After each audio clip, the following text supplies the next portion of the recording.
তৈরি হচ্ছে বিশেষ এক খাবার যা দেখলেই সকলেরই খেতে মন চায়। আমি এত সহজভাবে তৈরি করে দেখাবো, যখন খেতে মন চাইবে তখনই বানিয়ে খেতে পারবেন। চলুন দেখে নিই থাই স্যুপ তৈরি করতে কি কি লাগবে। 4টি ডিমের কুসুম নিয়েছি, একটি গলে গেছে। চিংড়ি দিয়ে দিলাম, মাংসের টুকরো ও আদার টুকরো দিয়ে দিচ্ছি। আমি যেই পাত্রে স্যুপ রান্না করব সেই পাত্রেই রেখেছি। 4 চামচ কর্নফ্লাওয়ার জল দিয়ে গুলিয়ে দিয়ে দিচ্ছি। টমেটো সস দিয়ে দিচ্ছি। লবণ, চিনি ও মরিচের গুঁড়া, ভিনেগার ও সয়া সস দিয়ে দিচ্ছি। কাঁটা চামচ দিয়ে ভালোভাবে মিশিয়ে নেব 3 থেকে 4 মিনিট সময় নিয়ে।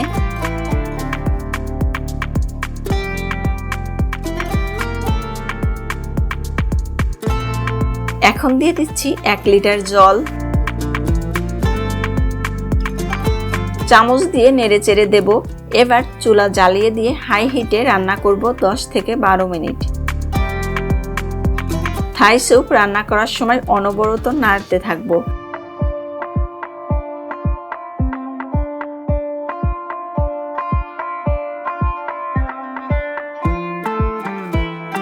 দশ থেকে 12 মিনিট রান্না করার পর গোলমরিচের গুঁড়া দিয়ে মিশিয়ে নিচ্ছি।